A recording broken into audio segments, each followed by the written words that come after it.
When you attack American citizens, when you attack our institutions of legislation, when you attack our nation's capital, you attack the very being of our way of life.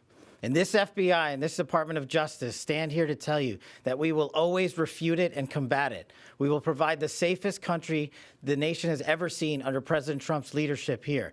And that's what we did here today with great resolve on a case of massive public importance, as it should be. An individual who is now alleged to have placed multiple explosive devices to blow up multiple people and multiple officials, innocent civilians, is now arrested thanks to the brave men and women of the FBI and the interagency.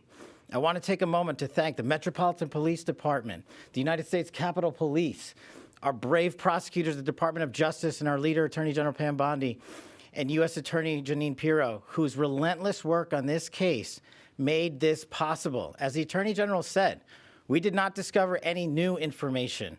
What we did, an investigation spearheaded by the Deputy Director and the ADIC of our Washington field office, brought in a new team of investigators and experts, re-examined every piece of evidence, sifted through all the data, something that the prior administration refused and failed to do.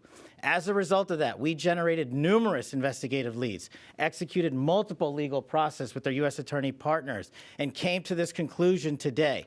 And that is why we were able to safely secure this individual into custody.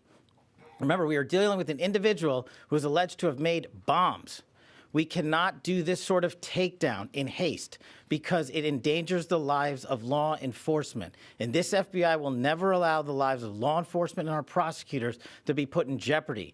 This execution was flawless in terms of teamwork, resilience, and just a good old-fashioned way of police getting the job done. When you let good cops be cops, this is what happens. I'm eternally grateful to the team behind me, to the leadership at the FBI who made this possible.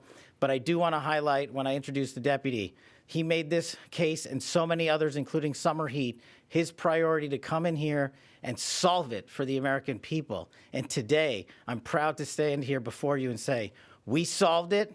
He will have his day in court.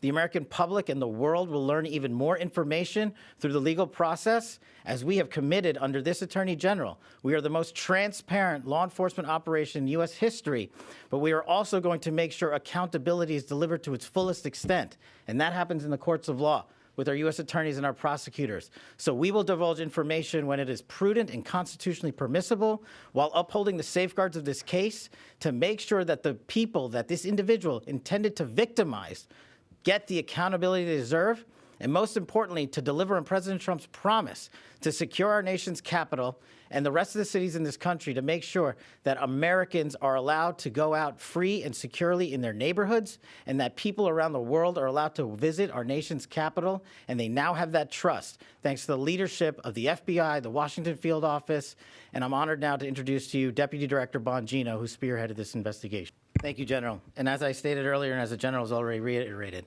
our job is to provide full accountability in the court of law with Judge Pirro's team. And in order to do that, we have to preserve the chain of custody and evidentiary value. What I will say generally is that when you go through 3 million lines of information, y'all can think about the amount of cell phone data that has to be ingested and triangulated and dumped and received. You also have to think of just sheer human ingenuity. We brought in a team of experts who were the best at what they do in their specific fields to reevaluate that evidence, to dive back in, and to not come back with a no for an answer until they had found the suspect. And when you develop evidence, you get a search warrant. And when you get a search warrant, you get an address. And when you get an address, you hit the house. And that's what we did. This shows you how much detail you and the American public have paid attention to this case.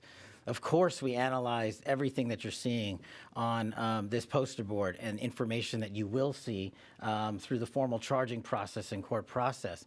But we want to let that evidence speak for itself because, again, we do not want to disrupt the accountability that we owe the American public. Yes, you heard about the cell phone tower data. Yes, you heard about, of course, we surveil individuals who we think we're going to blow up American citizens. But how and when we do it and why we do it is not something we're ever going to reveal unless the Department of Justice deems it fit at trial. So we appreciate your attention today. detail and your hardcore investigative work, but you can just imagine some of those same skills were being utilized by this FBI, this Department of Justice, our partners, the ATF, and everybody across the board. And this is an interagency win for the American people. Radar before. Thank you all. And one more thing, this is the best birthday present I think Deputy Director Bongino could ask for today. Happy holidays, Merry Christmas. Thank you.